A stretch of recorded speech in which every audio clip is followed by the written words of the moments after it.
গরিবের লাগি Santiniketan medical college আমরা গরিবের লাগি না, কিন্তু আমরা গরিবের লাগি না। গরিবের লাগি হলো যেমন আইজিএম, এমনকি জিবি হসপিটাল। আমরা তো বিডু দেখে সেরে গেছিলাম, বিডুর মধ্যে তো এমন কিছু করছে না যে পরীক্ষা করতে টাকা লাগবো, তারপরে দিয়া শুধু 10 টাকার বিনিময় করছে।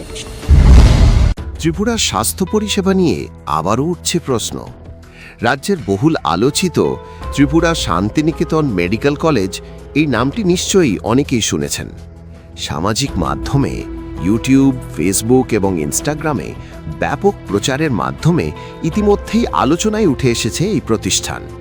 প্রচার করা হচ্ছে মাত্র 10 টাকার বিনিময়ে এখানে চিকিৎসা পরিষেবা পাওয়া যায়।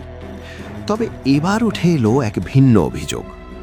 রাজ্যের এক সাধারণ যুবকের দাবি, ত্রিপুরা শান্তিনিকেতন মেডিকেল কলেজে ই-হাটের নাম করে ঝালমুড়ি, পুরি সবজি সহ বিভিন্ন খাদ্যপণ্যের রমরমা ব্যবসা চলছে। অভিযোগ আরও গুরুতর, মেডিকেল কলেজ কর্তৃপক্ষ নাকি সামাজিক মাধ্যমে জনপ্রিয় কিছু ইউটিউবার, ফেসবুক ও ইনস্টাগ্রাম ব্যবহারকারীদের ডেকে এনে অর্থের বিনিময়ে প্রচারমূলক ভিডিও তৈরির পরামর্শ দিচ্ছেন। অভিযোগকারীর মতে এই প্রচারের মূল টার্গেট এমন ব্যবহারকারীরা যারা সোশ্যাল মিডিয়া সক্রিয় এবং যাদের একটি নির্দিষ্ট ফলোয়ার বেস রয়েছে। একজন ব্যবহারকারী আরেকজনকে আমন্ত্রণ জানিয়ে এই প্রচার আরও বাড়ানো হচ্ছে বলেও দাবি।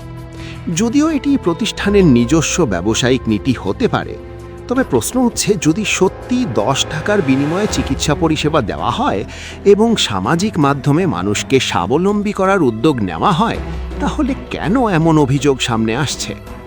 এবার শুনে নেওয়া যাক ঠিক কি বলছেন ওই তরুণ অভিযোগকারী। ওই ভিডিওতে পরিষেবা অনেক ভালো, 10 টাকার বিনিময়ে, কিন্তু একদম না। ওইখানে আপনি যাইবেন, গিয়ে সালে একজন আইবো আপনার কাছে, আয়াসিরা আপনি নিয়ে যাইবো, নিয়ে আসিরা কইবো যে এই পরীক্ষাটা করতে হইব। আপনি যদি এই পরীক্ষাটা করেন পুরা ফুল বডি চেক আপ, তাইলে আপনার 700 টাকা লাগবো। 700 কত টাকা আমি ভুলে গেছি, মানে এত টাকা লাগবে আপনার রোগ থাকুক বা না থাকুক। মানুষের ভিডিও দেখা কইতে আইছে জানি, মানুষের ভিডিও দেখা কুমারঘাট, ধর্মনগর, বিলোনিয়া, সাবরুম ওইখানতে আইছে। তারা আয়াসিরা ওইটাছে আমরা শুধু আইছি একদম, মানে আমরা লিখা জিবি হাসপাতালে এটাই ভালো, কিন্তু আমরা গরিবের লাগি না। গরিবের লাগি হলো যেমন আইজিএম, এমনকি জিবি হসপিটাল, ওইটাই ঠিক আছে। এখানে তো এই ration, BPL card, ration card দিয়া যা স্মার্ট কার্ড দিয়া ওষুধ পাওয়া যায়, সবকিছুই ঠিক আছে। কিন্তু আমরা গরিবের লাগি শান্তিনিকেতন মেডিকেল কলেজ, আমরা গরিবের লাগি না। যে পরিমাণে ওষুধের দাম, আর এর মধ্যে এই ওষুধ আমরা অন্য কোনোখানেও পাওয়াও যেত না। এখানের ওষুধ এইখানেই লইতে হইব, শান্তি মেডিকেলের থেকে, শান্তিনিকেতন মেডিকেল থেকে ওষুধগুলা লইতে হইব। আমরা তো বিডু দেখে সেরে গেছিলাম, বিডুর মধ্যে তো এমন কিছু করছে না যে পরীক্ষা করতে টাকা লাগবো, তারপরে দিয়া শুধু 10 টাকার বিনিময় করছে। এই বিষয়ে আমাদের পক্ষ থেকে কোনো ধরনের অভিযোগ করা হচ্ছে না, আমরা শুধুমাত্র অভিযোগকারীর বক্তব্য তুলে ধরলাম।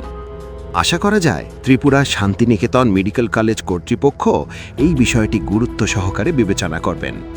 Bureau report, the news 9।